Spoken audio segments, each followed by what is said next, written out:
Yuri, Débora, Priscila, boa tarde a todos. Olha, às vezes fica até difícil entender exatamente o que Donald Trump quer, né? Porque as negociações mudam muito de país para país. Veja só, ontem os representantes das Filipinas estiveram aqui e conseguiram um acordo comercial que baixou de 20% para 19% as tarifas de importação aqui impostas pelos Estados Unidos e uma abertura também do mercado para produtos americanos. Veja só, né? Caiu um ponto, então, né, percentual de 20% para 19%. Agora, Trump também anunciou ao mesmo tempo um acordo comercial com o Japão, aí sim, caindo de 25%, que era foi a ameaça feita na carta para o primeiro-ministro japonês, de 25% para 15%. Então aí sim a gente viu uma diminuição, e uma diminuição importante para os japoneses, porque vale também para peças de carros, para automóveis, então isso é importante, já que alguns países têm tarifas de 25% nesse setor, então o Japão acaba ganhando uma vantagem. Agora, os Estados Unidos também disseram que os japoneses concordaram, se comprometeram a injetar 550 bilhões de dólares na economia americana. Então existe uma contrapartida também, claro, e é sobre isso que Trump diz quando fala que quer negociar desde que os países abram os mercados, só que essa contrapartida varia muito de país para país. Quando a gente fala, por exemplo, das Filipinas ou da Indonésia, né, esses outros países com os quais Trump tem fechado acordos esses dias, são países que não têm uma troca comercial tão significativa com os Estados Unidos quanto, por exemplo, o Japão. Então é por isso que eu digo que as condições variam muito, e o quanto Trump está disposto a flexibilizar os acordos parece variar muito de acordo com o tamanho do negociador do outro lado, de quem está do outro lado. Então, nem tanto sobre o que a pessoa está disposta a abrir para os Estados Unidos para concessão, mas o quanto, de fato, isso pode ter um impacto aqui na economia ou não. Qual que é o peso que cada país tem para negociar com os Estados Unidos? É isso que acaba pesando no final das contas, é isso que acaba fazendo a diferença na disposição de Donald Trump para negociar. É isso que a gente tem visto nos últimos dias, né? Por isso que a gente vê alguns países fechando acordos que não mudam praticamente nada a situação e outros, de fato, conseguindo ali uma mudança significativa. Agora, como eu disse, é muito difícil às vezes a gente saber exatamente o que Donald Trump quer, o que está na mesa de negociações de fato, né? Essa é uma dificuldade que as pessoas têm, até porque essas negociações comerciais normalmente não acontecem da forma como o Trump está conduzindo agora. Normalmente são negociações que demoram anos para serem feitas, não é coisa assim de semanas ou meses com tanta gente como o Donald Trump quer fazer. Então, a forma de fazer esses acordos comerciais realmente está mudando agora com o Donald Trump. É difícil saber exatamente o que ele quer, e no fim das contas, a única certeza que os países têm de vantagem para vir negociar é o quanto a economia americana precisa deles. É o quanto a economia americana sofreria de fato com as tarifas sobre produtos importados de cada país. No fim das contas, essa é a arma, entre aspas, digamos assim, concreta que os países têm para usar nessas negociações, né? Essa é a moeda de troca, é o que a gente tem visto por aqui, mas como eu disse, muitas vezes é difícil saber exatamente o que Donald Trump quer com cada negociação. Yuri e Débora. É isso. Muito obrigado, a Mariana Janjá. A gente vai seguir falando, claro, sobre o tarifaço dos Estados Unidos e outros assuntos importantes da política nacional. Débora, temos um convidado especial aqui no estúdio da CNN em São Paulo, o ministro do Desenvolvimento Agrário, Paulo Teixeira, que vai conversar com a gente aqui. Ministro, muito boa tarde, um prazer recebê-lo aqui nos nossos estúdios. Quero tratar, a gente já abriu o jornal, como temos feito nos últimos dias, né, desde o dia 10 de julho, né, o tarifaço de Donald Trump anunciado no dia 9, desde o dia 10 praticamente tem sido o assunto aqui da nossa cobertura.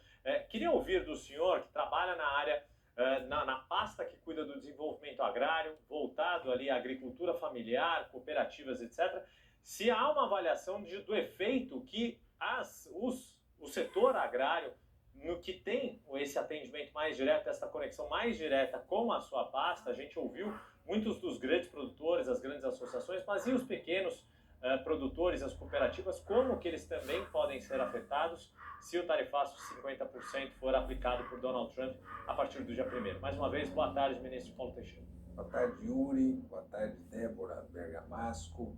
Boa tarde aos telespectadores da CNN. Todos perdem. Perdem os pequenos, os médios e os grandes.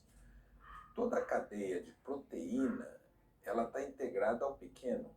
Toda a produção de frangos, de aves, produção de suínos e bovinos, há uma integração da indústria com o pequeno e médio. Assim, na medida que aumenta a tarifa, o que vai acontecer é comprimir o resultado financeiro dos pequenos e diminuir a capacidade de venda. A carne, as carnes, o café. Quem é o produtor de café no Brasil?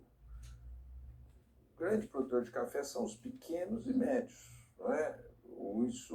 A agricultura familiar é muito forte na produção de café.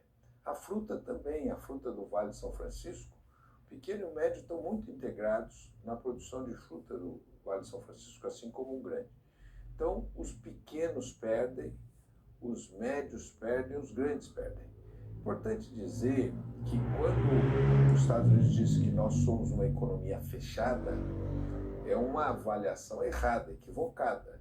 Por quê? Porque eles têm superávit comercial conosco.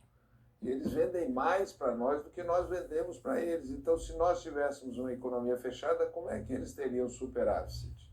É um equívoco. E essa medida é uma medida que não tem uma natureza econômica. Por quê? Porque ela prejudicará muito o consumidor americano.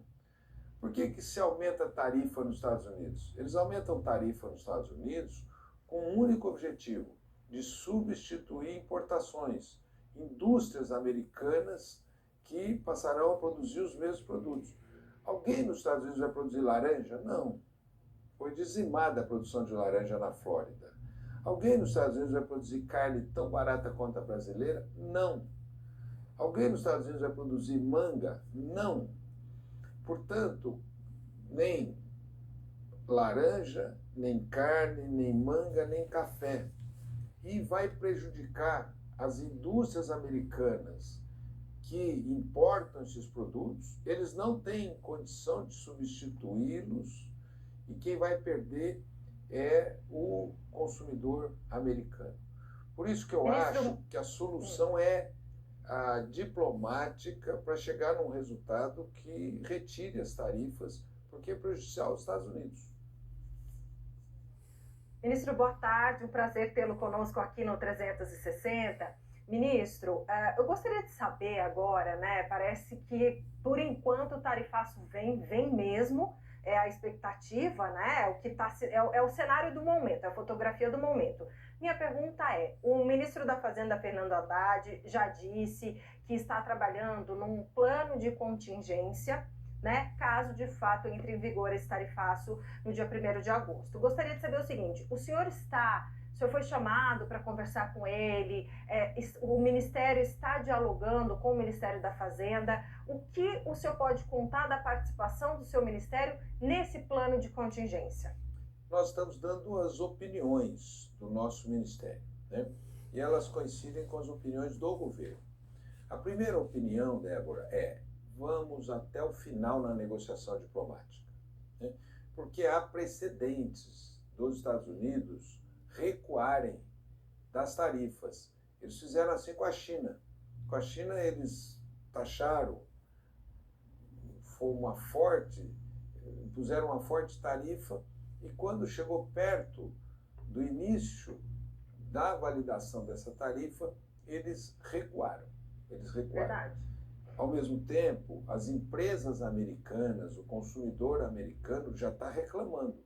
Tem gente indo na justiça, as indústrias americanas indo à justiça para impedir a imposição dessas tarifas, né? Então há tempo para um recuo dos Estados Unidos e a diplomacia brasileira está trabalhando nessa direção.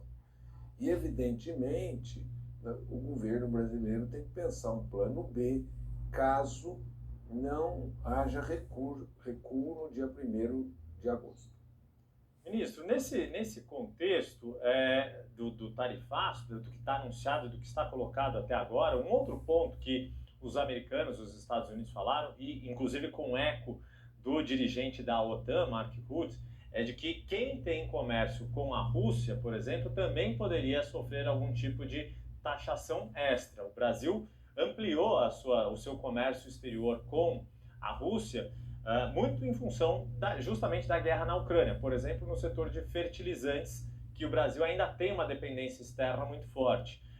A grande questão é o quanto este episódio do tarifaço mostra um atraso no plano do Brasil de conseguir ter suas autoproteções diante de uma excessiva dependência de certos produtos, como por exemplo o caso de fertilizantes. Há um anúncio de se aumentar esta produção aqui nacional por parte da Petrobras, mas chega num momento em que aparece ali sempre como uma sensação de atraso. O quanto, na sua avaliação, este episódio do tarifaço expõe isso e vai permitir que se tenha um plano para se evitar um outro, não digo um outro tarifaço, mas uma outra situação emergencial como essa? Yuri, todos os países, inclusive os Estados Unidos, têm comércio com a Rússia. Então, não tem como você punir um país por ter comércio com a Rússia, importar fertilizantes que ajudam o Brasil a produzir alimentos que vão, inclusive, para os Estados Unidos. O governo passado, os dois governos passados, desativaram a produção de ureia no Brasil. E hoje o Brasil quase que importa 100% do fertilizante. Ontem, o vice-presidente Geraldo Alckmin, numa reunião do Conselho de Fertilizantes, chamou a presidenta da Petrobras, Magda Chambriard, e ela mostrou que em 2 anos nós vamos produzir 35% da ureia aqui no Brasil. 2 anos. Então nós estamos organizados para recuperar nossa capacidade de garantir autonomia na produção de fertilizantes. 2 anos um governo suprir 1/3 já da demanda já é um ganho. Em 10 anos nós podemos ter autonomia na produção de fertilizantes, mas não é da noite para o dia que você vai conseguir resolver um problema dessa natureza.